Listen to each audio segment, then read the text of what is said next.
Alright boys, they revealed the last card, the Excelix Messiah for the Messiah Stride set, as well as the Zorga cards. We saw a few of them on the anime that we all watched, totally. But, you know, we have the full text for them now, and some of them pretty good. And also some previews for set 11. So, pretty good. Let's get started with the Messiah, and I feel like this card, Excelix Messiah, kind of makes the entire deck work. So let's kind of read the effect. The only effect it has, well, the stride cost is you have to discard a Messiah for it, which is similar to the next stage, but the only effect it has is GB2.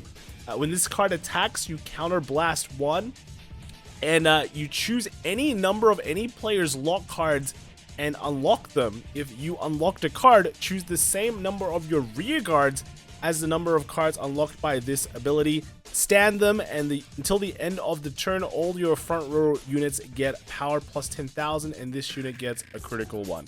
So, like I was saying before with Messiah, is that the entire deck feels very, very limited in, you know, how to multi-attack. Because sure, we have the 2 cards now that can kind of self-lock, and then the Amnesty can unlock them. But basically, you're still kind of piece reliant in how you, like, do the multi-attack, right? You need those cards, and if you don't have them, you're, like, kind of screwed. But this kind of solves that issue, because just by, like, just by striding, for example, right, you will lock one of yours and one of your opponent's cards, and then if you unlock both of them, you get to stand 2 cards. So yeah, there we go. 5 attacks. That's good, right? 5 attacks under a crest is already, like, insane. This card doesn't actually unflip, unlike Amnesty, but it does give plus 10k to the front row, so it is kind of you know, making up for it, right? So even if this is on, like, the second stride, you're looking at, like, a plus 20k to the front row. That's already hitting over, like, numbers, make your opponent, like, have to throw down multiple cards. At some point, the power just doesn't really matter, right? And the reality is that if you have more self-unlockers, then you can continue just going into Amnesty.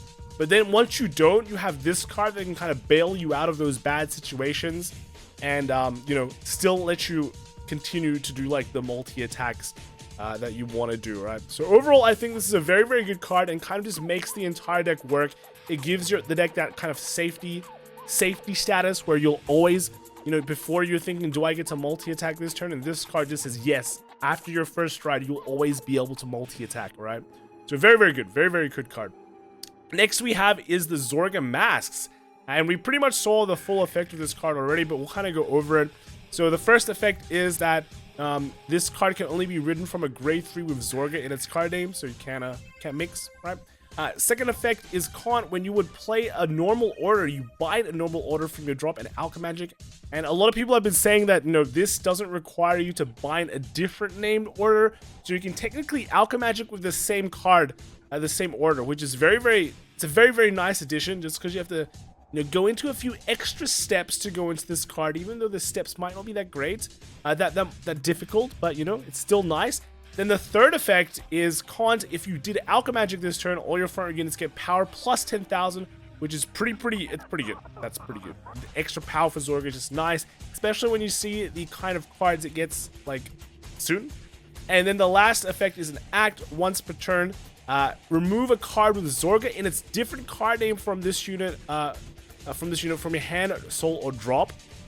Choose a card from your drop and then call it to the rearguard circle if it is a unit card, or put it into your hand if it's a normal order. So basically, you'll still want to run a lot of copies, well, a few more copies of your original Zorga, so either the blue or the red Zorga, that doesn't really matter. And then you can basically get a card for free. All right, pretty good. It's pretty nice. You'll always have one in soul when you kind of override this. And then, you know, maybe you've discarded it before. That's pretty good. Like, the fact that you can just kind of bind it or remove it from the, you know, just from the drop zone as well. This kind of gives a bit more extra value to this card. That's kind of nice. But overall, the effects are very, very nice, because it's going to be comboed with the next card here, which is the Mask of Hydragam. right? The effect, it has two effects. The first effect is look at the top 5 cards of your deck. Look up to 1 unit card with Dragon Tree or Masks in its card name from among them. Reveal it and put it into your hand and shuffle your deck. So this will kind of grab your mask unit if you don't have it already. And the second effect is an act in the drop. So if you have a grade 3 Vanguard without masks in its card name, cost, reveal a grade 3 card with masks in its card name from your hand and ride the card. Reveal for this cost as stand. If you put this card into the soul. If your opponent's Vanguard is grade 3 Regalia and you did not Persona Ride this turn, you activate Persona Ride. So activating that Persona Ride is very, very good, just because, you know, you get extra power, and then, you know, kind of just replaces itself. The fact that you get extra soul of this card is pretty insane. This also means that you will be able to just go into your masks unit, like, immediately, right? So if you went first, immediate mask units, you still get to, like, for example, with the Zorga, you still get to do that Alchemagic play, you still get to get that plus 10k, so it's pretty good.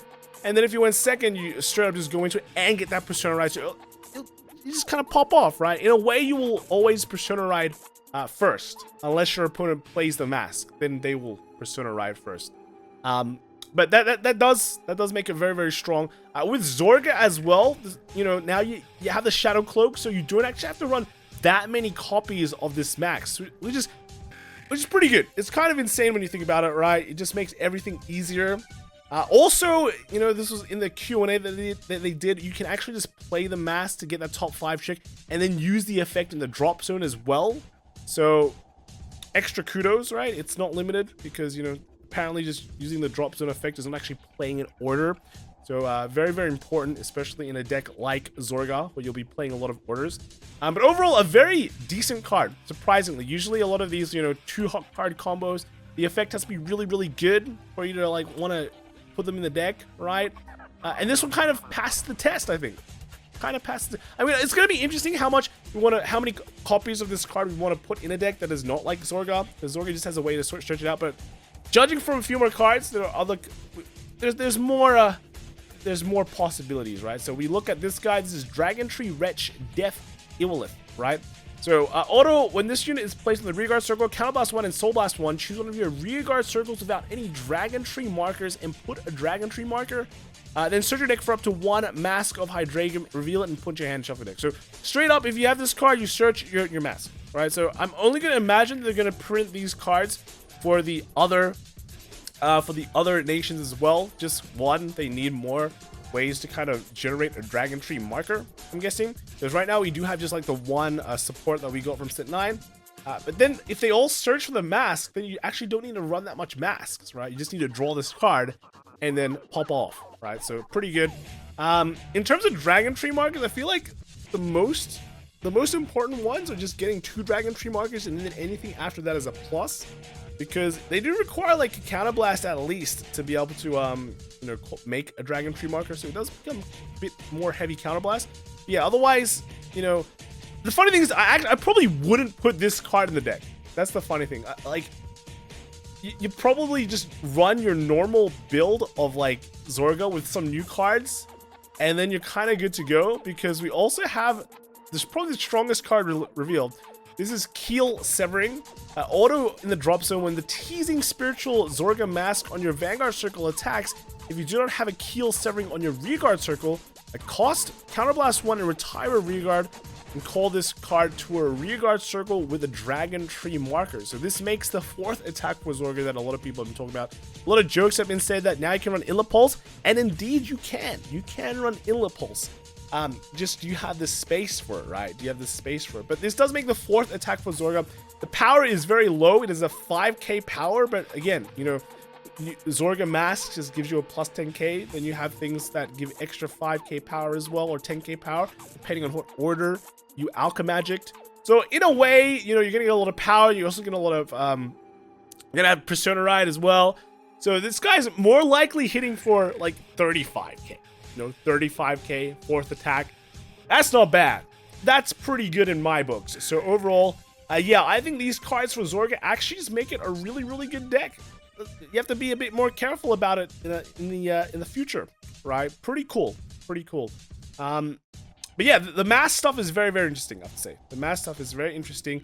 and just more support for like the masks, kind of gonna make them scarier, right? Because if you think about like the other stuff that will likely get masks, I think we like Leonore is likely gonna get masks. That might propel it from like a kind of an average tier deck to a very strong deck. We already seen like now Drajult is very scary. It got its PR, but what happens if it gets even more support, right? Then, does it become a tier 1 deck? I don't know. Maybe.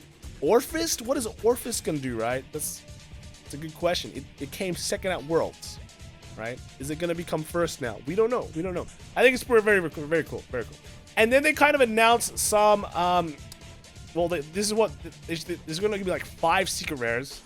And this is what one of them looks like. So we're gonna get like the character on them, which just looks really nice. Honestly, this is really cool. I like everything that is frameless. Right? Frameless stuff looks really sick, but this stuff, you know, this extra one, maybe not the bald head guy, but you know, hey, if we have cooler characters, maybe you're right. This is gonna be a secret rare, and they announced some set 11 stuff too. So set 11 is gonna be Eiyu Gekitotsu, which is, I think, like Heroes class. But yeah, we'll get the English name pretty soon. This is gonna be another glitter set, right? And we see the 5 main characters here. We got a more mommy-looking Tamiyura. We got a more crazy-looking Chaos. Oh, we have the arts. So here we go. Yeah, more mommy-looking Tamiyura, I think. Chaos looking crazier than ever because, you know, it's getting more cards, more one-offs. That's making it more strong. We got Ava, right? Ava, pretty cringe, but hey, it is what it is. Thagria is looking pretty hot, not just with the fire sword, but you know, this is full body shot. This is what you can slap on a Dakimakura. And then we got Roa. Yeah, pretty cool. Yeah, Roa. Yeah, it is what it is. They should just put Radilina. They should swap. They should swap. You know. But look, they're gonna be printing out Azel as one of the encounter cards, and you know, I guess this Azel looks pretty cool. I know a lot of people don't think Azel is like the coolest because, you know, when Azel came out, shortly after came Spectral Duke, and that guy was like way cooler, right? But you know, there's 2 more encounter cards. There could be more stuff coming out. You know, people thinking maybe Vermilion, right? Because that was also a set 6. Maybe we'll get Spectral Duke at some points. Maybe we'll get a, you know, I know some people are liking Dayushas and things like that. It could be anything. So, yeah, very interesting to see what set 11 will bring.